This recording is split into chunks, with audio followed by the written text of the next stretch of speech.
Today is that collective day of action, and I could report that there are people in Aruba, Barbados, Belize, Cuba, Curacao, Dominica, Grenada, Guadeloupe, Guyana, Haiti, Jamaica, Martinique, Puerto Rico, Republic of Dominica, Dominican Republic, St. Lucia, St. Martin, St. Vincent, Suriname, as well as us in Trinidad and Tobago, who are doing something to make this collective call for the Caribbean to be a zone of peace.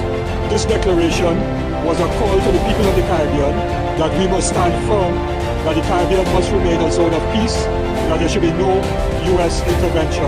We declare that the sovereignty of the nation states of our region is not and must not be up for sale, that regional unity and integration are crucial to our development and survival in the context of a changing global order, and therefore call on CARICOM heads of government to meet urgently on this emerging situation and to adopt a unified position against this unilateral military deployment by the U.S.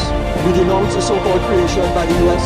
of an international coalition against narco-trafficking, as it is a seed of an alliance of a minority of states in this hemisphere that will be used to create some cloak of legality under the OAS to intervene in Venezuela, as was attempted and failed through the so-called Lima Group. And we further call on these governments not to allow the U.S. to use their countries as a military staging point to attack any sovereign state, and in this instance, Venezuela. We denounce the extrajudicial killings that the U.S. claimed they carried out of 11, of course that now has gone up to more than 27, suspecting narco-traffickers, and insist that the stopping of the trafficking of drugs, humans and arms must be done through interdiction and the legal process, with the criminals tried in courts of law and convicted on the basis of evidence seized.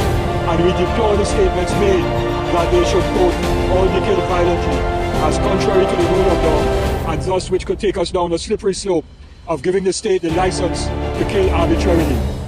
The designation by the U.S. without providing a shred of evidence that the president of Venezuela is the head of a narco-trafficking gang is part of the well-known operation to discredit and delegitimize a leader or country. The U.S. has no moral authority to speak about narco-trafficking when it was engaged in precisely such activity to finance the violent civil wars in El Salvador and Nicaragua in the 1980s that resulted in many tens of thousands of people being killed, among other well-documented activities.